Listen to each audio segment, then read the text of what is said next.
Hello everyone and welcome in the series of PECB information security webinars. As you are already informed, we organize these weekly webinars in regular basis covering different topics and areas. These webinars are always free of charge and you can earn CPD credits for attending them. Today we will be discussing about enterprise risk management with ISO 27001 perspective. And I believe you know now that it is not if you will be the potential victim of a cyber attack, but when. So this is what we will be focusing on today. We will be discussing about how should the risk assessment be successful by using the 27001 ISMS framework and using physical and technical controls involved in every organization. With me today will be joining Dr. Michael Redmond, who is the CEO of Redmond Worldwide and a PECB trainer as well, who has an extensive experience in incident response programs and information security as well. Therefore, we will begin the presentation. Please write your questions and comments in the question box in the right-hand control panel, or use the option to raise your hand and we will answer to them accordingly. If you raise your hand, we will unmute your microphone at the end. You may be able to ask the question. Please, Ms. Redmond, you may start the presentation. Thank you. Great, thank you very much. Good morning. Okay, part of the thing with business continuity, with ISO, with disaster recovery, all of those are enterprise risk management. And people are forgetting that there's a big portion of security within each of the areas of enterprise risk management.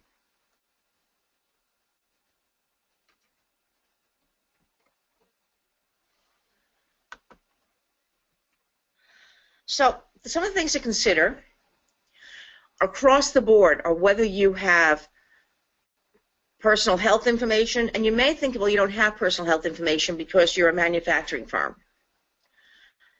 That's not true necessarily. It's possible that your human resource department is keeping some general health information available. If someone has certain riders on their insurance because of a certain reason and such, so they should not have it, but it's possible they do. So what you'll want to do is check with your Human Resources Department to see if they actually have access to any of the records at all. Payment card information.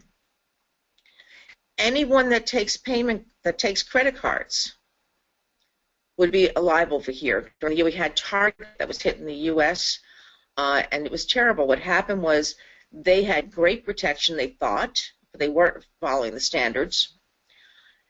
And they had a HVAC, their air conditioning and heating company, that had access to certain records, and through them they were breached, and they were able to get into Target that way. So there's a lot of different nuances here. One of the things I'm going to suggest is, aside from 27001, is that you also look at ISO 27035 incident response. They go very closely hand in hand, and I am very, very happy that one of my clients, who, after I had done their planning for them according to ISO 27035, hired a company to come in and find out if they were ever breached. They had a new CSIO, and he wanted to find out if they'd ever been breached that they weren't aware of.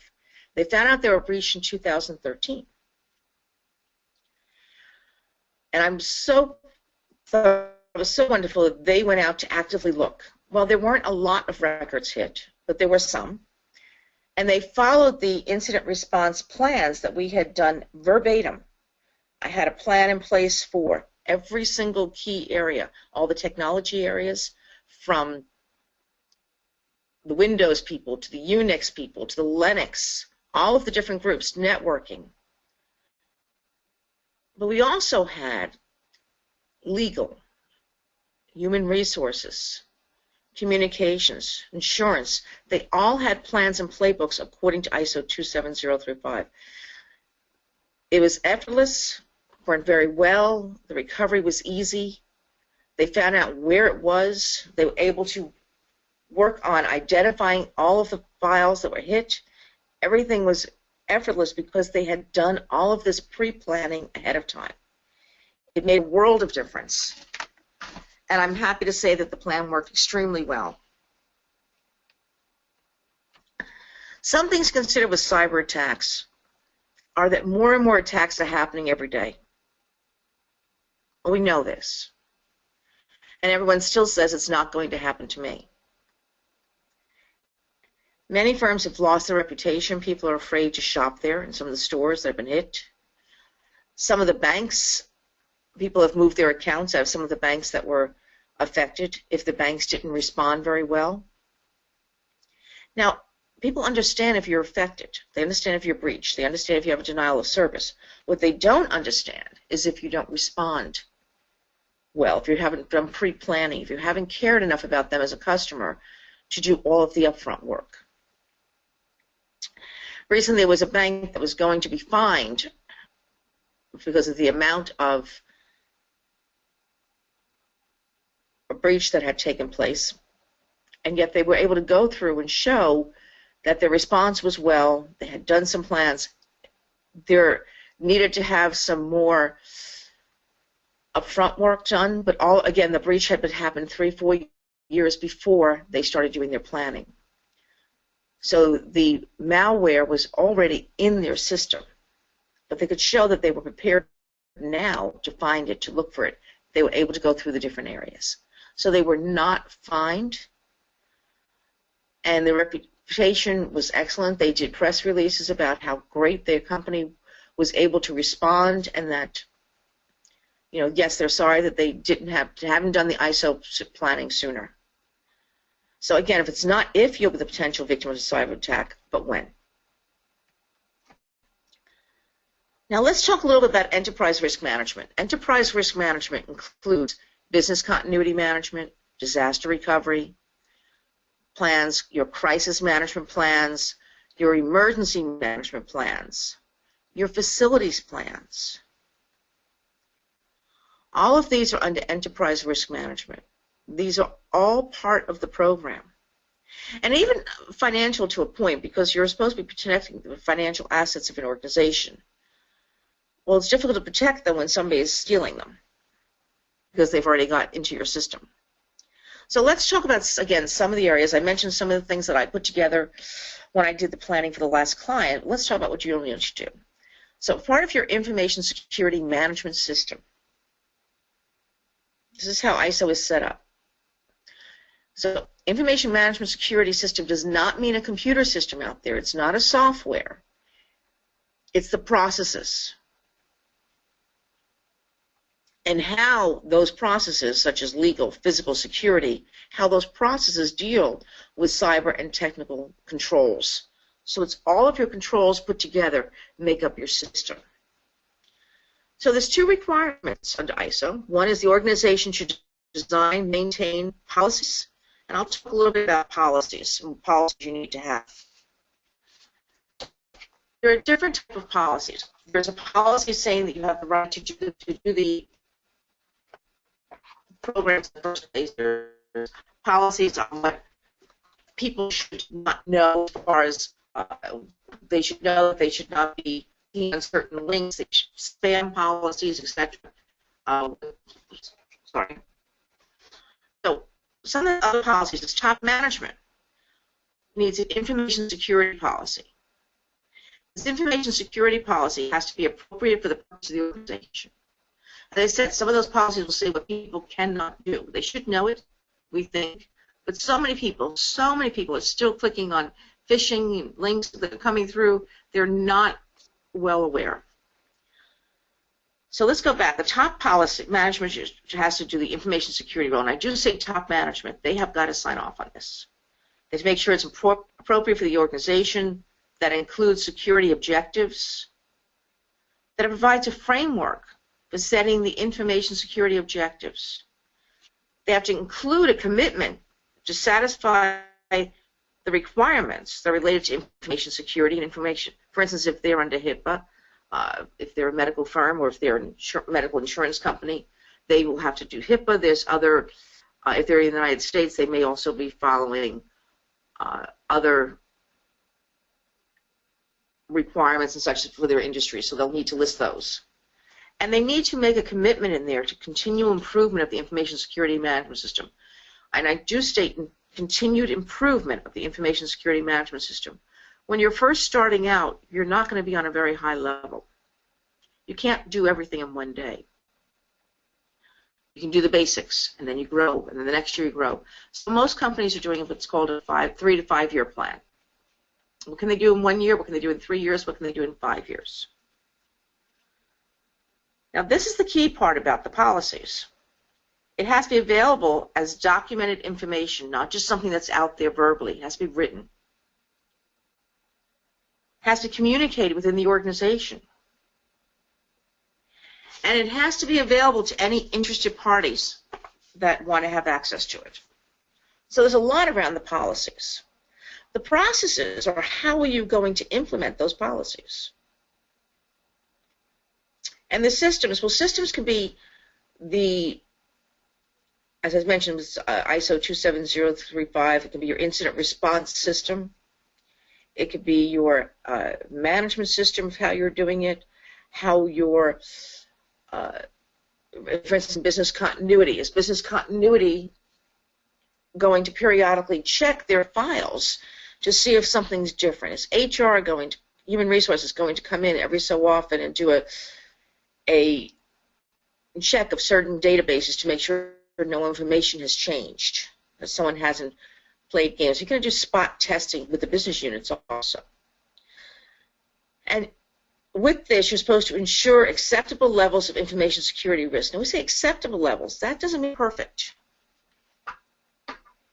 We understand that you will still be possibly the victim of an attack. That doesn't mean that your controls aren't in place, that you know what to do, that you have controls for even the systems themselves. So now we're getting into the technology systems. Now, I'm going to go back to the old version. For those of you who maybe have taken classes under ISO 27001, under the old version, 2005.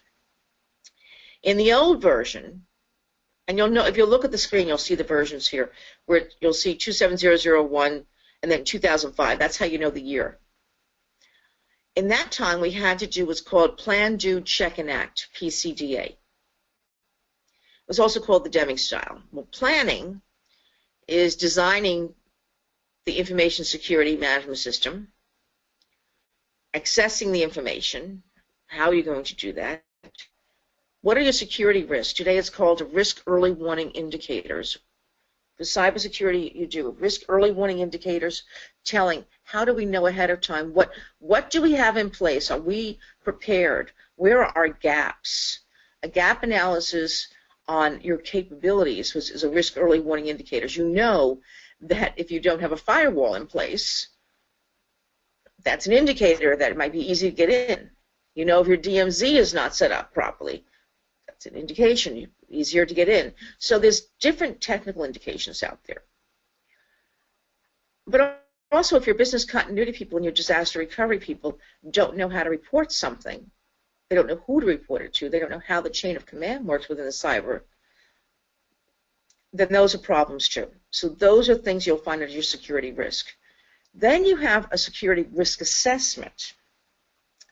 Risk assessment says what attacks might happen. And I can tell you now, you're probably going to look at denial of service. You're going to look at breach. You're going to be looking at all of the different threats that you think might hit you from a cyber point of view. Phishing. So the do involves actually doing. It's implementing and operating the controls. Once the controls are in place, how are you going to ensure that they're being followed? Recently, one of the governments had put a statement out that they were going to have their government employees actually fined if they continued to not follow policies, if they continued to go out to websites that were not considered necessarily approved websites that they could go to. Could it be a phishing website? If they didn't look at the names to make sure it was the right website. If they clicked on certain things in emails. So I thought that was a little bit strict, but that was their government requirement. So check is saying observing, review, and evaluating the performance. This is doing your audits, if you will. And this is a self-audit, too. You don't have to have audit come in all the time, but it's important to make sure that if you do have audit managing this, that you're looking at 27001, the current versions. And ACT, changes are made when necessary to bring the information system management systems back to peak performance. So you're planning it, finding out what you need to do. This planning is going to take you months of planning with documentation and such, interviews with people. We'll go through how to do that. You're going to be implementing it. You're going to be auditing it or checking it. And you're going to be making changes when you find out that there's problems after you check it. So in 2005, this was the process. The new version, 2013, doesn't say you have to do the Deming style anymore. You can use any management process improvement approach. Anyone. PCDA, which we just covered. But you can also use Six Sigma. You can use the DMAC. You can use different ones that are out there. I'm not going to go into what these are because if you're not using them, then it doesn't matter. The Plan, Do, Check, Act is probably the easier one. But if you're already gone past that into a Six Sigma or DMAC, then you may stay with those. You don't have to go back to the other process. So let's talk about some security risk factors. Security depends on people so much more than technology. There were statistics last year which have changed rapidly saying that more than half of the instances are caused by people clicking on links or people not following information or I remember security can be physical security. It could be someone not signing off and leaving their computer open at night. It could be someone not shutting down the computer when they walk. Oh, not shutting down. Sorry, not signing off the computers when they're leaving in the evenings. Not leaving it open for anyone to have access. It could be a person giving their boss their password because they're out sick that day and they know the boss has to get into that file because the project's due that day. The policies in the firm should be no one gives their passwords to anyone. Just because someone happens to be someone's boss doesn't mean that they're not going to cause damage to the firm. It could be an employee that's planning on leaving. It could be someone that wants to have access to certain employee customers' data information so they could follow up with them. It doesn't have to be that they're planning on causing an actual crime. They perceive it as not committing a crime because they're just stealing information, but they're only stealing it so that they know who to contact in the future. It's stealing, it's a crime, and yet somehow or another some people have convinced themselves that that's okay. So look at the people. A lot of people training is absolutely important. With this, I suggest that you do it several times a year, that you do, as new employees are onboarding, you do security training, as annually at a minimum, security training. And what a lot of companies are doing now is they have little pop-ups that come up on the computers with a security question of the day, or they have a security contest where people can actually answer certain security questions and then they win a free lunch in the cafeteria that month. It's very simple things, but they're very, very effective, and these companies are finding that they're getting better results.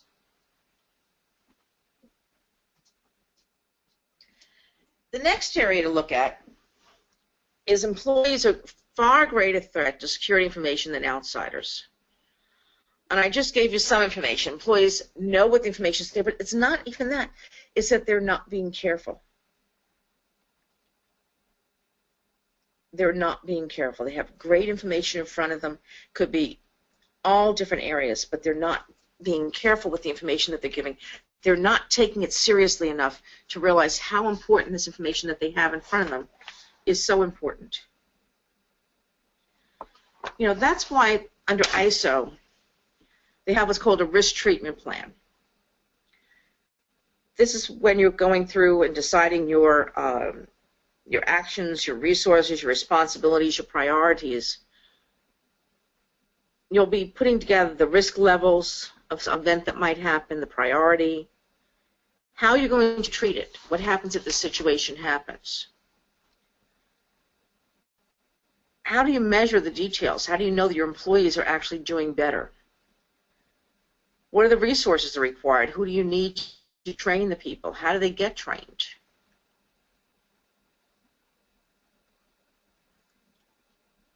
Who's responsible for making sure that the employees, it should be in your policies? Is it the supervisor, or is it every individual that's responsible for looking out to see if somebody else is doing something against security? Should be every employee. You need to have maintenance requirements. How often do you have to check it? The information you're giving out, what's new, what's changed. Remember, security is only as strong as its weakest link.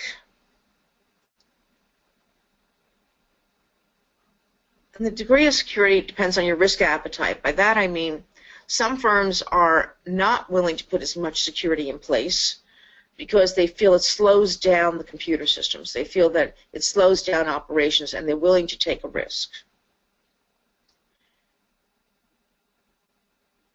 And I do understand that there's a level between security and production, and that has got to be decided by the organization.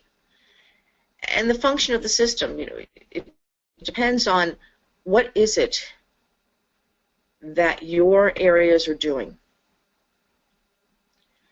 If you have highly sensitive information, it needs to have much higher security. And with that, do you know which databases you have that have PHI information or PII information or PCI information? If someone asked you today, which I am asking you, do you know which databases in your organization hold PHI, PCI, PI information? Do you have a list of those separately? Are they tiered separately for, if all the systems come down, are they tiered separately for watching for security on those areas? Does business continuity and DR know those information also, so that they understand when they're combining data on different servers? Do they want one server hit with all that information on there? Do they want to spread it out so that if they are breached, they're not getting all the information at one time in one server? How do they want to handle this? And all of this depends, again, the cost you're willing and prepared to pay, because people have everything set up already and they have to make changes. And security is not a status or a snapshot. It's a continuous process. This is going to continue to go on and on and on and on.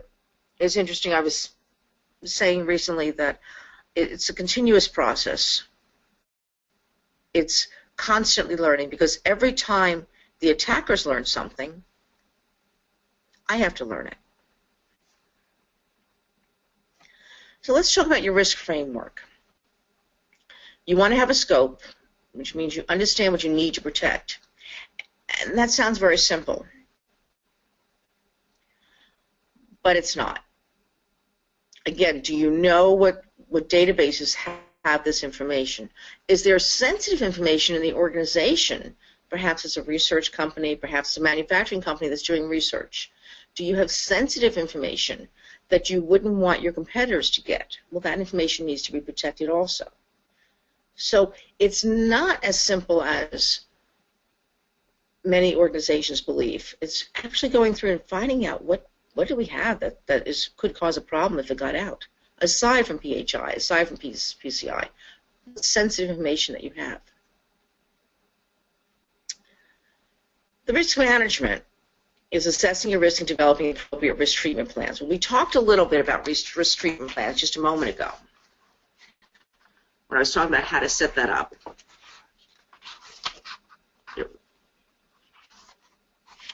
What you want to do as part of the risk treatment is making sure that you have appropriate plans to mitigate risk. What can we do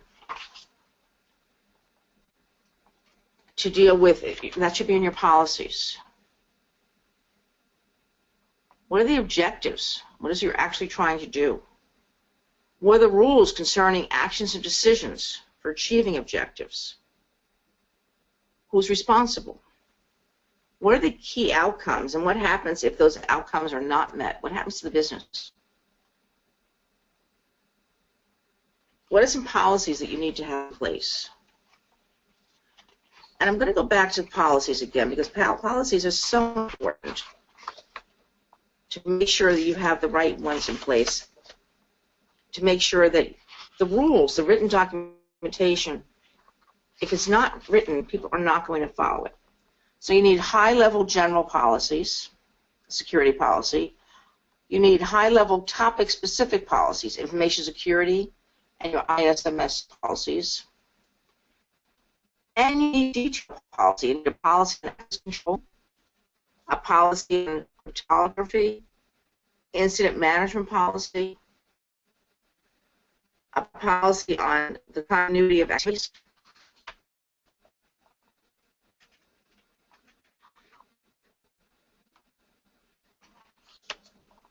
you'll want to make sure that your policies have a certain structure and item. The policy would be the summary, the introduction, the scope, the objectives, the principles, the responsibilities, the key outcomes, and then any related policy they have with it. So risk treatment is how are we going to deal with this when it happens? How do we identify the risk? How do we evaluate it? What risk are we going to accept?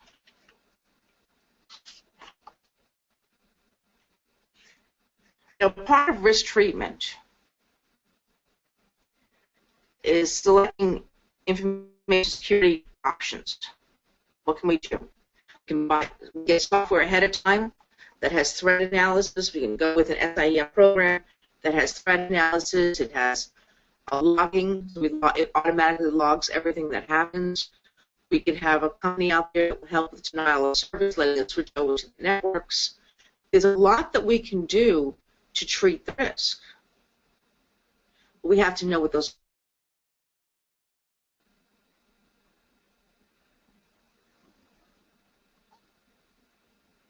And also, don't forget mobile phones, especially Androids right now, are very susceptible. They keep updating the Androids and making them better, but attackers are still attacking the Androids first because they're easier to get into. So do your employees have information that are they accessing their email from an Android? I recently had a client that put a policy out that no one was allowed to access their corporate email remotely by using an Android phone until further notice. So these are things to think about. And the important part is, remember that when you're putting together your framework on risk management, that it can be applied to any type of risk, whether it's having positive or negative consequences.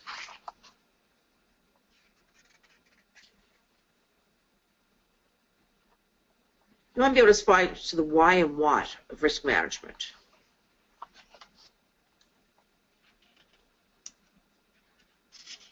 Now, I know we're speaking about the two regulations, but I'm also going to suggest you may want to look at ISO 3100, which is generic framework on risk management, ISO 31000. It's a generic framework on risk management. It will help you with some of these areas. Again, you can do 27001 and stay within that, but there are some other areas to look at. When you're doing information risk management processing, you may want to look at 27005.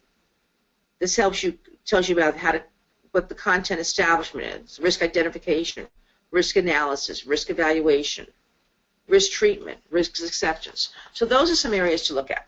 So you want to monitor and access to make sure it's working properly. So, and part of monitoring is you can do a lot of testing from different areas. You can do penetration testing. Penetration testing is both from a physical point of view. Can we get into the buildings? Can we get into the facilities? Can I get into the server room? But also it's dealing with actual cyber penetration to make sure that they can't get into your systems. That you know when you're having a SQL injection or a database attack. You know these things ahead of time. So these are things to look at. Government, senior management needs to govern the risk management process. This is often done by having a risk manager who is well trained in these areas, working with us. And I've come into a number of different companies where I've worked with the risk management because they can't possibly know everything. So I come in and review what they've done and then make changes to it, or adaptions, or updating, or helping with the information. So these are things to look at. They all work together. Risk assessment is one key of the ISO 27001 compliance. I mentioned 27005. It's one of the best risk assessment methodologies available today. Now, I know you're saying, oh my gosh, I'll never get all these done. Well, you do. I do. It's not a matter of memorizing them. It's a matter of knowing what they are. When you're working in an organization, you can have your ISOs printed out and be able to look through them. The reason that we do at PCB, what's nice is we take the technical, we break it down into simple language so that you are memorizing it. So you know where it is in the documents. You don't have to continuously go back and read it. For instance, everything I'm speaking about now, I've memorized. I haven't read this right now. I'm looking at my little charts. I have this memorized. I know ISO 27001. I truly know it. I know 27035. I truly know it. That's not to say I won't go back and look at the documents and look at the ISOs to verify, especially if I'm doing preparing for a consultative audit and such. But you do need to understand it and to know it. It's not, you won't be able to just understand it by just reading a document. I had a company hire me 2 years ago to come in and take ISO 27001 and translate it into English for them. They had an English version, but they didn't understand the techies. They wanted me to break it down into steps so that I would be able to, this is what it means, this is how we need to do it. It was a great project. It was the results were excellent. They could work with that. And now they had a mapping diagram that helped them bring it to their own firm. How do we implement this? But you also want to look at PCI, HIPAA, etc. So let's talk about how you're going to do this process. You want to identify your assets. We talked about that a little bit earlier. You want to consider the threats. And you want to estimate the damage. And I am going through the steps of ISO for you now. So if you're taking notes, you are learning. You want to identify the assets, consider the threats, and estimate the damage. And don't wait till it happens to estimate the damage. Estimate the damage while you're doing your risk assessments. If this happens, if they get access to this, what is the damage? How much is going to cost us in insurance to fix this problem? How much is it going to cost us in legal liabilities to fix this problem? How much is it going to cost us, not in quantitative, but in a qualitative matter, when we lose customers? How much is it going to cost us to get that number of customers back? Marketing costs, etc. So estimating the damage is both quantitative and qualitative. So you want to look at what risk would losing trade secrets pose to your company's financial well-being. If you know, I made that L large. I did that on purpose. It's a capital L. Losing trade secrets. If they're not protected and they're taken, you've lost them. Once someone has that trade secret, there's no getting it back. They know it. It's no longer a secret. You have lost it. Think in terms of car companies coming out with new models this year. Think in terms of pharmaceutical firms coming out with a formula for a new wonder drug. If those were taken, how much would that cost them in future sales? You want to identify entities that pose threats to you. Look at hackers, of course. And make sure that your company knows how to identify the signatures of the hackers. Signatures are updated every day. There are many services you can go to that will provide all the signatures of the hackers so you can get to see certain patterns and such, and you'll be able to identify later on, at least, Solidar. Disgruntled employees. If you have an employee that's having problems at work, and they're doing issues, there was a case last year of a CEO leaving his company and taking information with him.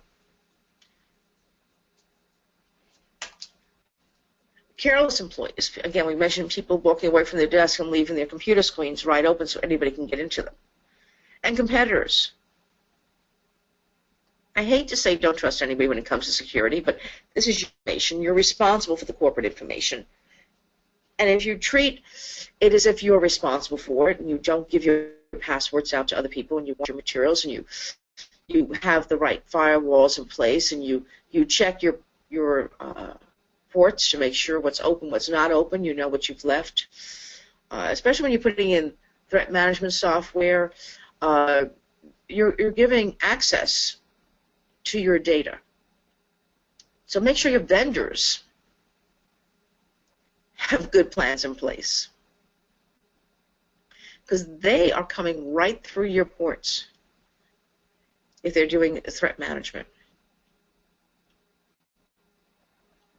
They're monitoring those ports, but the port has to be open in order to get their appliances in place. And then, of course, then you're working without it. But during the time that you're implementing the appliances, the ports are open. So what are you looking at? How are you dealing with this? You want to identify the assets that you're trying to protect. And you've got to prioritize them. What's most important? And this is important from an enterprise risk management point of view, because let's say a server was hit, applications, database, and the 5 of them were hit. Which one has the most critical information from a PCI, from a PHI, from a research area? Which ones do you need to get back online first? Can you do it? You have to work with the cyber people, because they may take it down and stop access to it immediately, so that they can go through and find where the malware is, what damage has been done while they're cleaning it up. In other cases, they may let the attack run a little while so they can try to find out who's attacking them. In those cases, there's more damage being caused, but they may be able to stop future attacks. So it's a weighing issue. You want to look at all aspects from automated systems to paperwork. Please remember we still use papers. I've got into offices where they're supposed to have a clean desk policy, and they do. Everything's off the desk. But the drawers are unopened.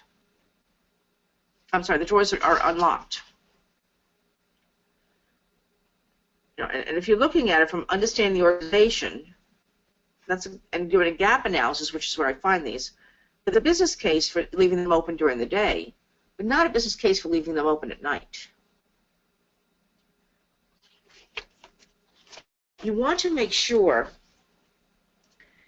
that you've identified areas, and if there's paperwork that's critical, especially dealing with health records and such, or insurance records, how is that information protected? Is it put back as soon as someone's finished with it? Do you have a policy that they are not allowed to leave any information without touching it? They have to, if they're leaving their desk for some reason, that paper documentation has to be put away.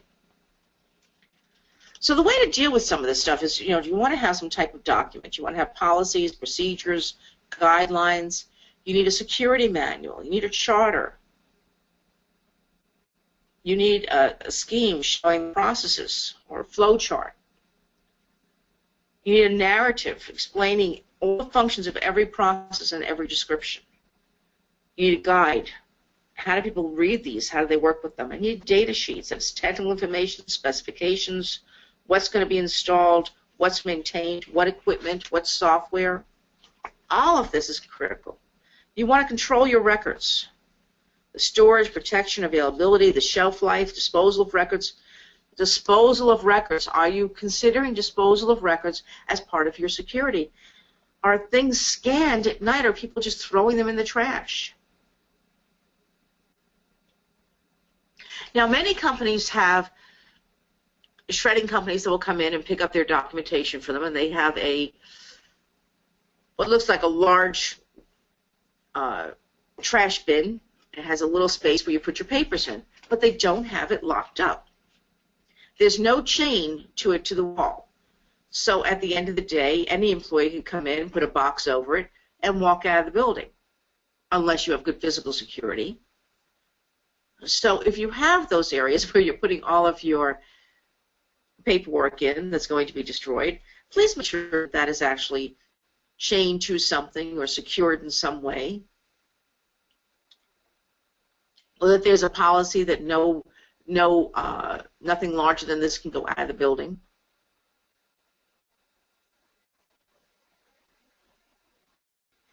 Because records still have to be protected, but they need to remain legible, readily identifiable, and accessible. All your control records, what's where, when was it picked up.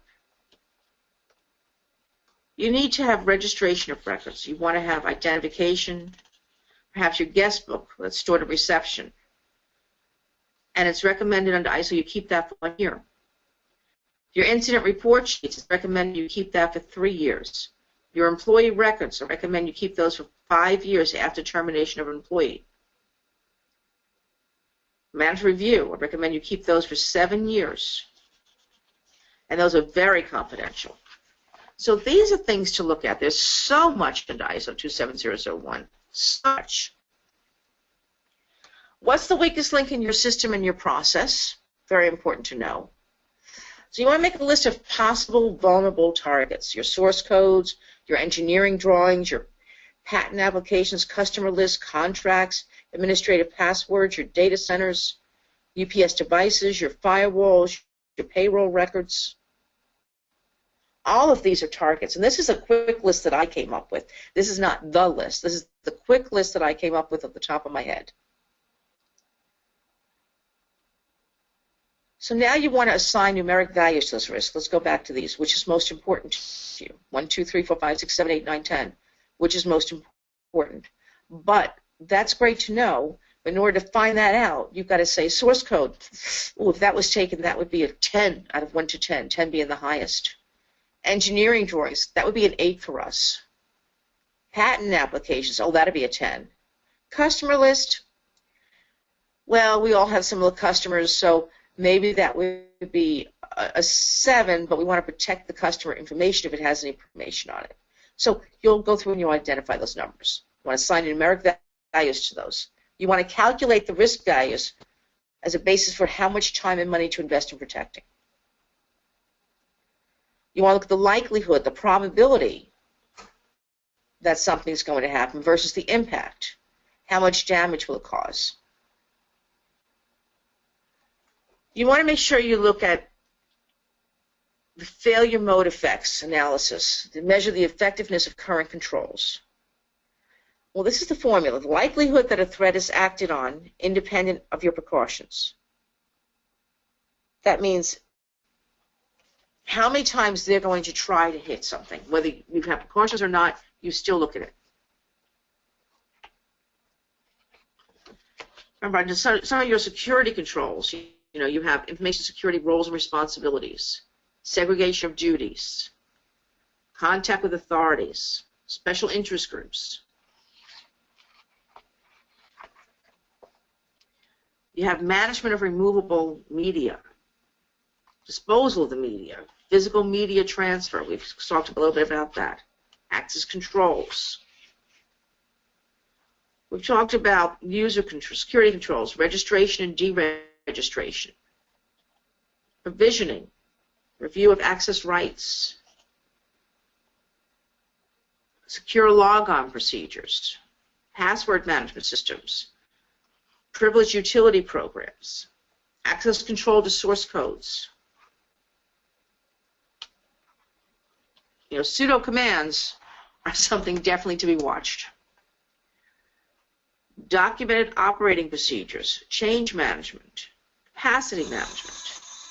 All of these are areas that you have to look at.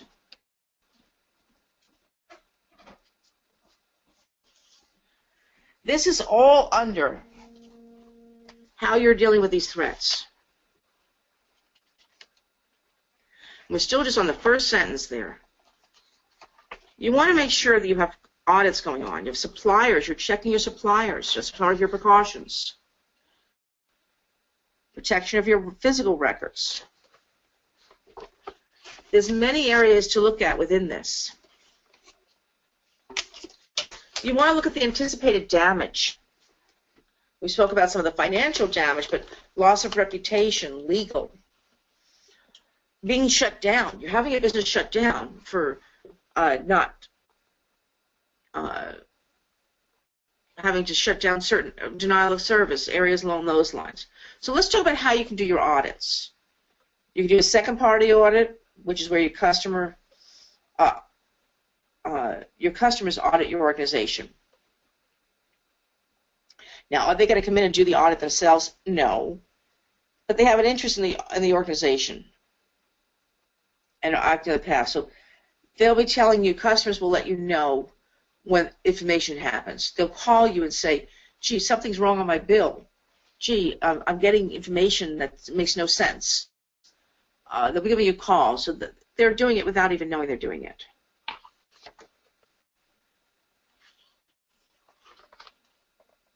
Part of your internal audit program, which is, again, working on your likelihood of the threat, is establishing the audit program, implementing the program, making sure that your auditors are trained. Are they taking 27001? Are they taking 27035? Do they understand? Now, there's generic knowledge and competencies. So 19011 talks about audit principles, audit risk, organizational processes, legal aspects. But do you know the laws and regulations that you need to apply? Have you, as financial resources, human resources, tools, as management resources of the audit program, who's involved in this? Do you have audit teams? Do you conduct audit teams? How do you follow up on the reports? What do you do when there's a nonconformity? How are you dealing with that? Is management reviewing everything for suitability, adequacy, effectiveness? Does management follow up? Do you have an ISMS coordinator? You have an internal team that have the responsibility to ensure follow-up actions. So let's summarize here with some of the ISO requirements. One of them we talked about earlier was improvement. Well, improvement is when nonconformity occurs, you look at reaction to something that hasn't taken place. You can control it, you can correct it. But you also want to review what's not in place. Nonconformity is what's not in place properly. It's from an audit term. But you want to determine the cause and determine if similar things exist someplace else. Have a list of how you're going to do corrective actions. Do you have a root analysis tool? Your assessments, your resources, your staff, your procedures and management. You're asking the right questions. What is done? How was it done? Who did it? Where is it done? When is it done? Remember, your plans must be in mind.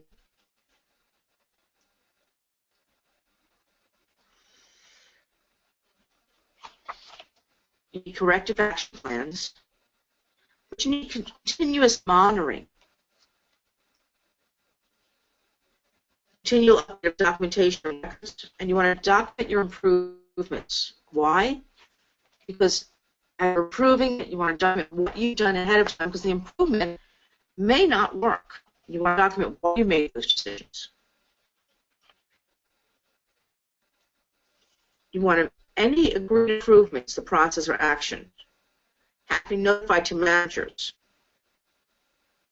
that they know all the risk elements are not overlooked every improvement. Every time you're doing a new improvement, you'll have to go back to risk assessment. What are we doing? As I mentioned, many companies bring in vendors and they're not being careful what access the vendors have access to. So you want to make sure you have your risk analysis, your strategy, your awareness programs, education programs, incident management plans, that you know when you have new rules in place, that you know which areas are important for you. When that an audit's done, preparing an audit, that someone's reviewed the audit and made sure, hey, this is strong enough. Not just one person making that decision.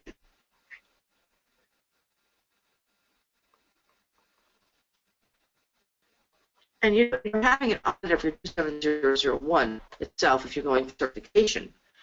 There'll be a recommendation, the audit will give you a recommendation for certification or a recommendation for certification on condition of filing a correction action plan without a prior visit. or recommendation for certification on condition with the prior visit or an unfavorable recommendation. What they are looking at is an evaluation of the results and conclusions of the audit, and that's going to decide on your certification.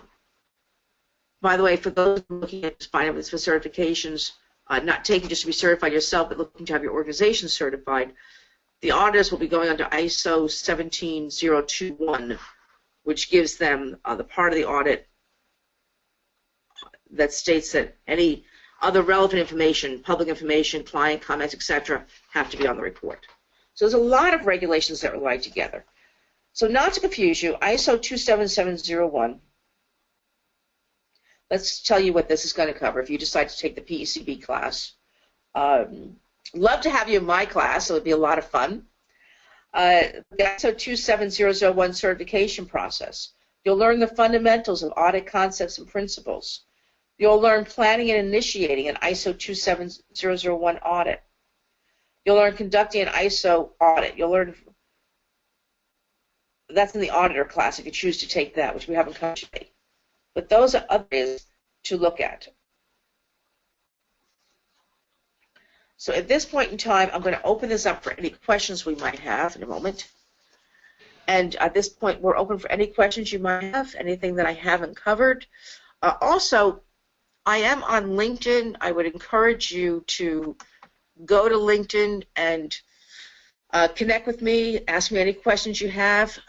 Do it under Michael C. Redmond. That's where you'll find me on LinkedIn, Michael C. Redmond. Love to hear from you. Send me a message, send me an invite, and would love to connect with you, answer any questions you might have. Would love to see you in one of my future PECB classes or someone else's PECB class. I think it's a great institution, and I'll open it for questions now. Tim, do we have any questions at this point? Yes, thank you, Ms. Redmond. Thank you for this great presentation. And I believe the attendees have learned something new today, and considering also your deep experience in information security internationally. So because of the time limited, we will take only 1 or 2 questions, and the rest of them we will answer through emails individually.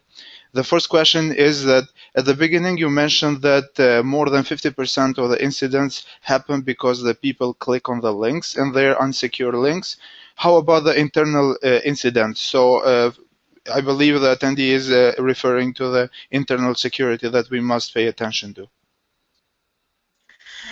Absolutely. The internal security is absolutely important.